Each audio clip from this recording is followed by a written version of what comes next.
Salut les Blaugrana, comment on se retrouve pour cette nouvelle vidéo actualité après la tempête? Le calme est revenu du côté de la Catalogne, des informations un peu plus utiles, un peu plus intéressantes. On a eu une mauvaise passe avec beaucoup de mauvaises nouvelles concernant le stade ou encore le mercato, mais il a suffi qu'on cligne des yeux pour que le dossier Rashford soit clôturé. Ça, on aime. Aujourd'hui, on a des informations assez intéressantes dans ce sens et on a aussi quelques détails concernant son salaire qui n'est pas tout à fait ce que je vous ai apporté hier durant la vidéo actualité. Les Blaugrana, si vous voulez soutenir la chaîne, rien de plus simple, le petit like, le petit abonnement, c'est gratuit, ça fait plaisir et on est parti pour cette vidéo actualité. On commence par cette information, Marcus Rashford a bel et bien reçu l'autorisation de Manchester United de se rendre à Barcelone. Il devrait débarquer à l'aéroport de Barcelone dans les heures qui suivent, soit courant cette soirée, soit demain pour ensuite être présenté directement le lendemain. Franchement, ça fait plaisir, mais parlons de son salaire parce que hier là, on m'a rapporté des conneries, je suis pas content. Moi, j'ai vu des chiffres à 18 millions bruts, à 19 millions bruts, et à Barcelone, il a signé pour 10 millions bruts. Je me suis dit, oh, on est sur quasiment du 50%, 46, 47%, quelque chose du genre, c'était grandiose. En fait, t'es trempé. On s'est trempé, les gars. C'est plus t'es trempé, c'est on s'est trempé. Fabrizio Romano précise que c'est pour 14 millions bruts que Rashford s'est engagé du côté de Barcelone. Cependant, c'est avec des bonus. C'est selon le nombre de matchs qu'il jouera, les trophées remportés certainement, ou les trophées individuels, pas forcément collectifs. Voilà, c'est avec bonus 14 millions bruts, ça change quand même parce que 14 millions, c'est une sacrée somme. Mine de rien, dans notre situation à nous, c'est une sacrée somme. Après, va-t-il atteindre cette somme-là? Ça, c'est une autre question. Option d'achat donc de 30 millions, ça, on le savait, c'est une excellente nouvelle. Hier, on avait encore quelques doutes quant au fait que certains médias, même la plupart, nous disaient que c'était 35 millions l'option d'achat. Et pas du tout. Fabrizio Romano, lui, nous dit que c'est 30 millions. Mais c'est excellent comme option d'achat pour un joueur comme Rashford. L'Anglais a baissé donc son salaire de 15%, bien loin des 45-48% annoncés hier.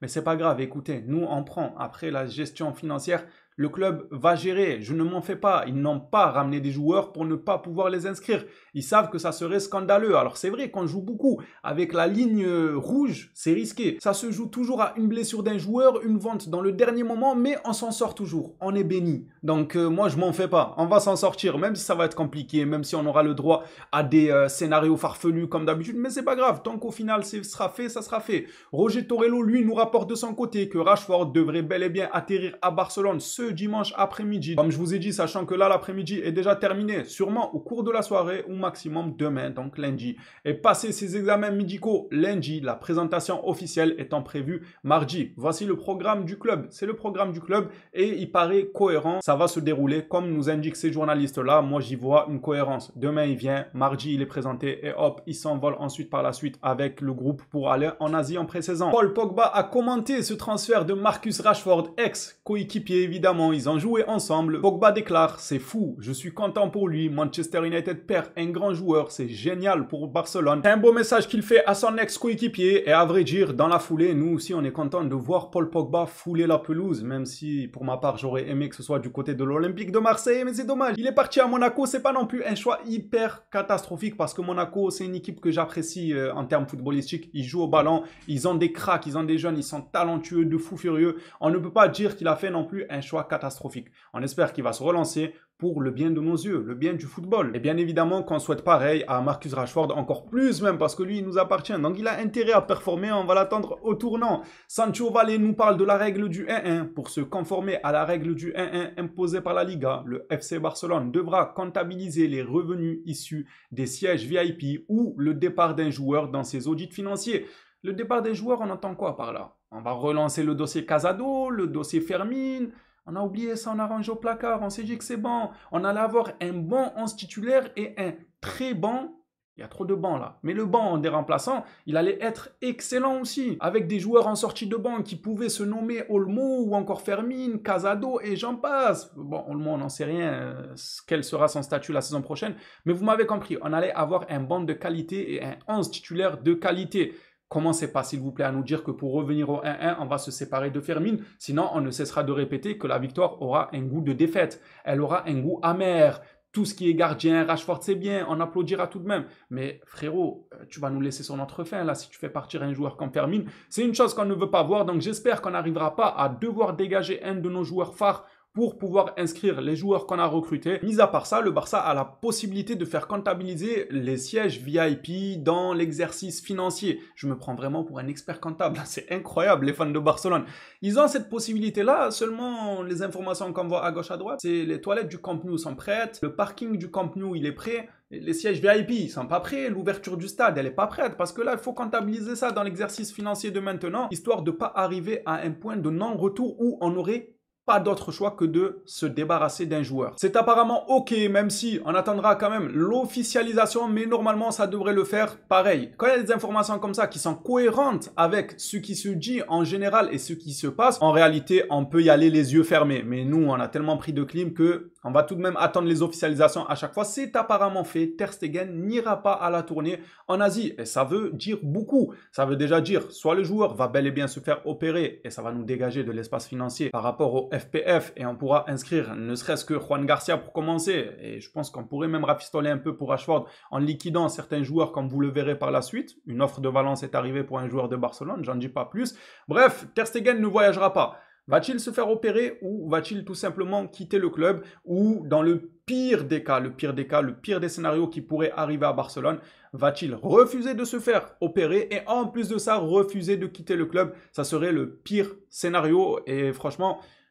Moi, si jamais ce scénario venait à voir le jour, je pense que le premier qui viendrait me dire faut respecter la légende du club, je le bloque. En plus, il me semble que YouTube a vraiment mis cette fonction maintenant. Quand on bloque quelqu'un dans l'espace commentaire, il n'a plus accès aux vidéos. Je sais pas si j'ai bien compris leur nouveauté ou pas, mais si c'est ça, mais c'est une aubaine. Le premier qui va me dire respectant la légende Ter Stegen, alors que le gars refuse de se faire... Enfin, si ça arrive, évidemment, on va pas s'avancer trop vite. Je vous mets juste en situation pour vous prévenir. Comme ça, après, vous dites pas, ah mais chez lui, c'est la dictature, on n'a pas notre mot à dire. Non, non, vous avez votre mot à dire. Mais pas quand je bannis certains mots. Ter Stegen, légende, en cas de troisième option, c'est banni sur ma chaîne. Moi, je ne veux pas l'entendre. Il n'y aura absolument aucun débat possible. Après, s'il accepte de plier bagage et partir, je discuterai quand même pas. Pour le statut de légende, je discuterai quand même pas. Non, en vrai, ça serait à moindre mal. Je me dirais bon vent à lui, bonne continuation à lui. Maintenant, le Barça doit tourner la page et avancer. Ter Stegen, s'il te plaît, pas la troisième option. Non, pas la troisième, tu vas nous foutre dans des histoires bourbiers. Bourbiers, comme depuis 2020, voire 2019, que des bourbiers chaque saison, on en a marre. Laisse-nous un peu respirer. Ils voient pas sur les réseaux que les Blaugrana, ils commencent un peu à sourire, à retrouver de la joie de vivre. Ils voient pas que malgré tout cette joie de vivre, on a encore des soucis avec le stade, des soucis avec le FPF. Ils se disent pas, genre, moi je me sentirais mal à sa place, je culpabiliserais. Je me dis, ah, c'est moi qui va gâcher la joie de tant de millions de supporters. Eh, c'est bon, lui, de toute façon, légende du club. Parlons maintenant de Dumfries. La piste semble se réactiver petit à petit. Breaking, le FC Barcelone ont contacté l'entourage de Denzel Dumfries.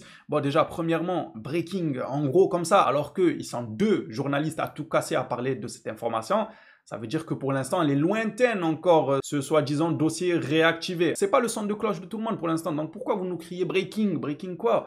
Vous voulez encore qu'on se chauffe, qu'on croit en une arrivée de Dumfries et au final, ça se termine en Breaking Bad?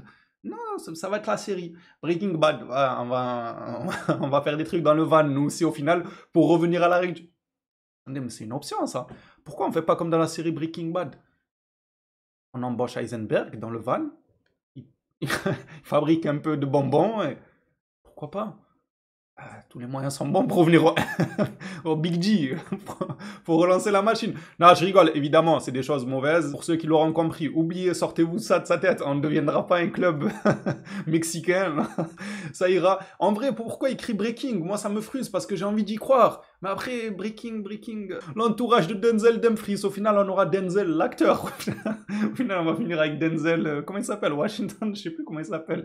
L'Inter Milan craint qu'un club ne déclenche sa clause libératoire de 25 millions qui se termine fin juillet. Ce qui est bien dans ce dossier et ce que j'apprécie par-dessus tout, c'est que on le saura d'ici fin juillet. Ça sert à rien de nous dire le 28 août, Barcelone espère encore signer. Non, il va coûter 400 milliards. Ça sera trop tard. Fin juillet, on va savoir. Soit on fait sauter sa clause directement, 25 millions, et il nous rejoint et on est fixé rapidement. Soit sa clause, elle est expirée, il reprend une valeur marchande plus élevée. Et là, on peut oublier, là, il n'y a plus de Denzel Washington qui tient ou je ne sais qui. On pourra passer à autre chose, ça c'est très bien. Rapidement, on aura notre réponse, ça c'est cool. Pour terminer cette vidéo actualité, les Blaugrana, on va finir par cette information qui est tombée pas plus tard qu'il n'y a même pas 10 minutes là. À peine elle était en train de tomber que je l'ai interceptée dans les airs. Valence est intéressé par le prêt de Pau Victor. De toute façon, moi, mon club, j'ai compris. Au fil des années, on s'est transformé en une agence de location de voitures. Il y a tout le monde qui veut nous prêter. Location. Nous, on va être une agence de location de joueurs. On vous loue nos joueurs. Tout le monde veut emprunter, tout le monde veut prendre pour 2-3 patates un joueur et nous donner 60% à la revente. On s'en fout, on a besoin d'argent maintenant. Pourquoi tu me parles de 60% dans 5 ans et encore, s'il venait à quitter ton club? Parle-nous du concret, parle-nous en millions maintenant. Comment ça, un prêt Valence? Mais on est quoi? On est Emmaüs? On est la Croix-Rouge, nous? On va aider tous les clubs. On va dispatcher nos jeunes joueurs dans tous les clubs en prêt. Bref, vous me direz, ça allégera le salaire. Mais bon, vas-y, pour Victoire, il doit être payé en banane, lui. Ça serait le paye en banane au club. C'est quoi son salaire à lui s'il joue gratuit, non? Bref, dans tous les cas, le Barça a refusé la proposition de prêt avec option d'achat. Le Barça veut 10 millions. Donc, pas moins de 10 millions espère tirer Barcelone dans ce dossier. Si Valence venait à reformuler leur offre à hauteur de 10 millions, je signe. Évidemment, ne me dites pas il a un talent, c'est pas... Il ira talonner ailleurs. Nous, on a besoin d'argent, donc 10 millions, moi je signe pour Victoire. Maintenant, je vous donne pour Victoire, je l'ai appelé. Peut-être c'est un signe, peut-être faut le garder pour gagner avec des champions. Pour Victoire. Incroyable. Bon, en vrai, les gars, 10 millions pour Victoire. Vous signez ou vous ne signez pas et vous refusez. Moi, je signe, on a besoin d'argent, je suis désolé, je ne veux pas arriver au point de vivre la troisième option de Ter Stegen, ainsi que de devoir se séparer d'un Casado ou d'un Fermin. Donc désolé, je signe. Il y a des priorités, les gars, c'est comme ça. Les Blaugrana, ça sera tout pour cette vidéo actualité. Merci à vous pour votre soutien indéfaillible. On s'attrape dans la prochaine vidéo sur le FC Barcelone. D'ici là, prenez soin de vous, les phénomènes.